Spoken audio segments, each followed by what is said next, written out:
வாழ்ந்து கொண்டிருக்கும் அனைத்து தாய் தமிழ் உறவுகளுக்கும் அழகான வணக்கங்கள். நான் உங்கள் பாஸ்கரன், இந்திய இராணுவ வீரன். உறவினர்களே, நேதாஜியின் கள்ளர் படைப்பற்று, அதை பற்றிய சிறு தொகுப்பு உங்கள் பார்வைக்காக. இந்திய விடுதலை வரலாற்றில் பொன் எழுத்துக்களால் பொறிக்கப்பட்ட பெயர்தான் நேதாஜி சுபாஷ் சந்திர போஸ். அதேபோல் நேதாஜி அவர்கள் தமிழர்கள் நெஞ்சிலும், அதிலும் குறிப்பாக தென் தமிழ்நாட்டு மக்களின் இதயத்திலும் நிறைந்திருப்பவர்.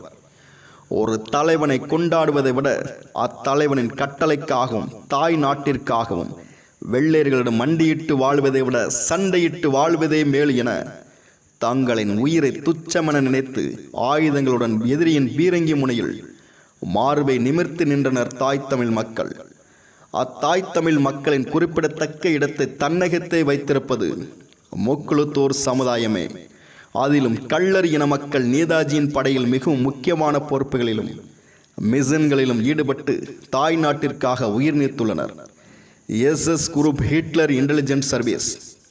நேதாஜி அவர்கள் கிபி 1942 பிரிட்டிஷின் ஒட்டுமொத்த சர்வாதிகாரத்தை எதிர்த்து வந்து ஜெர்மனியின் நாசிக் தலைவரான அடால்ஃப் ஹிட்லரை சந்தித்தார். அன்றைய காலகட்டத்தில் உலகிலேயே நம்பர் 1 உளவுத்துறையாக கருதப்பட்டது ஹிட்லரின் SS குரூப் இன்டெலிஜென்ஸ் சர்வீஸ் என்கிற அமைப்பாகும். நேதாஜி அவர்கள் ஹிட்லரிடம் இருந்து SS குரூப் செயல் திட்டங்கள், செயல்பாடுகள் குறித்து நன்கு அறிந்து கொண்டு தன்னுடைய இந்திய தேசிய இராணுவத்தில் அதேபோல ஒரு ஸ்பெஷல் பியூரோ சர்வீஸை உருவாக்கினார். அதற்கு ஹிட்லரின் உளவு பிரிவு பெயரான SS குரூப் என்றே பெயரிட்டார். இந்த SS குரூப் உளவு பிரிவில் தமிழ்நாட்டைச் சேர்ந்த அமரர் ராமலிங்க ஓந்திரியர் அவர்கள் முக்கிய பங்காற்றியுள்ளார். ராமலிங்க ஓந்திரியர் தஞ்சாவூர் மாவட்டம் திருமங்கலங்கோட்டையில் உள்ள விடிலி என்ற கிராமத்தைச் சார்ந்தவர். ஓந்திரியர் முதலில் 2ஆம் உலகப் போரில் பிரிட்டிஷ் இராணுவத்தில் பணியாற்றி வந்துள்ளார். பின்பு நேதாஜியின் ஐஎன்ஏவில் நேதாஜி முன்னிலையில் மலேசியாவில் இணைந்தார். மிகவும் அறிவி கூர்மையுள்ள ஓந்திரியரை நேதாஜி அவர்கள் தன்னுடைய உளவு பிரிவான SS குரூப்பில் இணைத்துள்ளார். இந்த உளவு பிரிவானது பிரிட்டிஷ் இராணுவத்தின் படையின் போக்கு, ஆயுத கிடங்களின் பகுதியில் போர்க்கப்பலின் நடவடிக்கை உள்ளிட்டவைகளை கண்காணித்து அவைகளை அழிக்கும் செயல்களை மிஷன் மூலம் திட்டம் திட்டி செயல்படும். மலேசியாவில் இருந்து ஓந்திரியரை நேதாஜி அவர்கள் ஒரு முக்கிய உளவு சேவைக்காக இந்தியாவிற்கு அனுப்பி வைத்தார். பிரிட்டிஷ் உளவு பிரிவால் ஓந்திரியரை அடையாளம் கண்டு அவரை மடக்கி பிடித்தது. இறுதியாக ஓந்திரியருக்கு பிரிட்டிஷ் அரசாங்கத்தால் மரண தண்டனை அளிக்கப்பட்டு தூக்கிலிடப்பட்டார். வீரமும் விவேகமும் மிக்க ஓந்திரியரின் உயிரானது தாய் நாட்டின் சுதந்திரத்தை கண்களால் பார்க்காமலேயே விண்ணுலகத்திற்கு பிரிந்து சென்றது.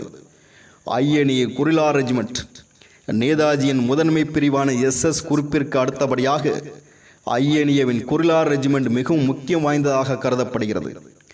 இயற்கையாகவே நல்ல உடல் அமைப்பையும் அறிவு திறனும் கொண்ட கள்ளர்கள் சிறு வயதிலேயே களரி, அடிமுறை, ஆயுத பயிற்சி எடுப்பவர்கள். மேலும் ஆங்கில அரசுக்கு எதிராக 100 வருடங்களாக தொடர்ந்து நேர்முகமாகவும் கொரில்லா தாக்குதல் மூலமாகவும் போர் செய்திருந்தனர். ஆகையால் அவர்களுக்கு கொரில்லா ரெஜிமெண்டில் சேவை செய்வது மிகவும் எளிமையாக அறியப்பட்டது. கொரில்லா தாக்குதல் என்பது எதிரிகளின் படை மற்றும் ஆயுத கிடங்களை திட்டம் தீட்டி எதிரிகள் கண் இமைக்கும் நேரத்தில் திடீர் தாக்குதல் நடத்தி எதிரிகளை நிலைகுலியச் செய்து வெற்றி பெறுவதாகும். பெயர் நாராயணன் வானதிராயர். ஊர் அத்திவெட்டி பட்டுக்கோட்டை. பீரிங் number 63543. Regiment 7th guerrilla regiment. பழந்தமிழ் வானர் மரபில் உதித்த நாராயணன் வானதிராயருக்கு பல மிஷன்கள் கொடுக்கப்பட்டது. அனைத்தையும் வெற்றிகரமாக முடித்து வந்துள்ளார். சுமார் 2 வருடங்களாக பல்வேறு கொரில்லா தாக்குதலை நடத்தி பிரிட்டிஷ் இராணுவத்தை அச்சுறுத்தி வந்த வானதிராயர் கிபி 1945 பிரிட்டிஷ் படை கொரில்லா தாக்குதல் நடத்திவிட்டு வரும் வழியில் பிரிட்டிஷ் அரசின் துப்பாக்கிச் சூட்டில் மார்பில் குண்டடிபட்டு உயிரிழந்தார். பெயர் முத்துச்சாமி நந்தர். ஊர் சிதம்பர வீரம் கண்டு, தஞ்சாவூர். ரெஜிமெண்ட் 3வது கொரில்லா ரெஜிமெண்ட். சோழ பேரரசின் முதன்மை தளபதிகளில் ஒருவரான நந்திராயர் மரபைச் சேர்ந்த முத்துச்சாமி நந்தர் ஆரம்ப காலத்தில் 2ஆம் உலகப் போருக்கான பிரிட்டிஷ் இராணுவத்தில் பணிபுரிந்து வந்தார். பின்பு நேதாஜியின் அழைப்பை ஏற்று நேதாஜி முன்னிலையில் கிபி 1942ஆம் ஆண்டு மலேசியாவில் ஐஎன்ஏவில் இணைந்தார். வீரமிக்க நந்தருக்கு ஐஎன்ஏவில் 3வது கொரில்லா ரெஜிமெண்ட் சேவை கொடுக்கப்பட்டது. பின்பு பர்மாவில் ஐஎன்ஏ படைகளை தாக்கிய பிரிட்டிஷ் படைகளுக்கு பதிலடி கொடுக்க முத்துச்சாமி நந்தருக்கு பொறுப்பளிக்கப்பட்டது. பர்மாவின் தாமு என்ற போர்க்களத்தில் எதிரிகளுக்கு பதிலடி கொடுக்கும் போது மார்பில் குண்டடிபட்டு இறந்தார். பெயர் வீரப்பன் கவுண்டர். ஊர் இடர்காடு, தஞ்சாவூர். ரெஜிமெண்ட் 3வது ரெஜிமெண்ட். பழமையான காமெண்டர் மரபில் உதித்த வீரப்பன் கவுண்டர் ஆரம்ப காலத்தில் 2ஆம் உலகப் போருக்கான பிரிட்டிஷ் இராணுவத்தில் பணியாற்றி வந்தார். பின்பு நேதாஜியின் தலைமையில் 3வது கொரில்லா ரெஜிமெண்டில் சேர்ந்தார். பர்மாவில் பிரிட்டிஷ் கூட்டுப்படையின் தாக்குதலுக்கு பதிலடி கொடுக்க வீரப்பன் கவுண்டருக்கு அசைன்மெண்ட் கொடுக்கப்பட்டது. பர்மாவில் பல பேட்டல் ஃபீல்டுகளில் வீரமாக சண்டையிட்டு எதிரிகளை வீழ்த்தி வந்த வீரப்பன் கவுண்டர் எதிரிகளின் குண்டுகளினால் வீரமரணமடைந்தார். ஓந்திரியர், வானதிராயர், நந்தர், கவுண்டர் உள்ளிட்ட கள்ளரின வீரர்களின் வீரமும் விவேகமும் பார் உள்ளவரை நிலைத்திருக்கும்.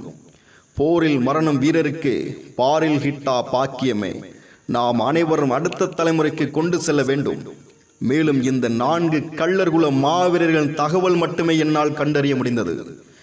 இன்னும் எத்தனை வீரர்களின் வரலாறு ஐஎன்ஏவின் ஆவணங்களில் உறங்கிக் கொண்டிருக்கிறது என்பது அந்த கொற்றவை நாச்சியாருக்கும் இந்திரனுக்குமே வெளிச்சம். போர் வீரனாக பிறந்தோம், போர்க்களம் நோக்கி பயணிப்போம். போர்க்களம் இறுதியில் வெற்றி அல்லது வீரமரணம். வீரவேல் வெற்றிவேல். நன்றி. உயர்திரு சோழப்பாண்டியன் 7 கோட்டை நாடு மற்றும் கார் சூர்யா சேண்டப்பிரியர். மேலும் பல மறுக்கப்பட்ட உண்மை வரலாற்றை தெரிந்து கொள்ள கள்ளர் படைப்பற்று யூடியூப் சேனலை சப்ஸ்கிரைப் செய்து லைக் மற்றும் ஷேர் செய்யவும். அப்படியே அருகில் உள்ள பெல் ஐக்கானை கிளிக் செய்து தொடர்ந்து இணைந்திருங்கள் கள்ளர் படைப்பற்று யூடியூப் சேனல் மற்றும் ஃபேஸ்புக் பேஜுடன்.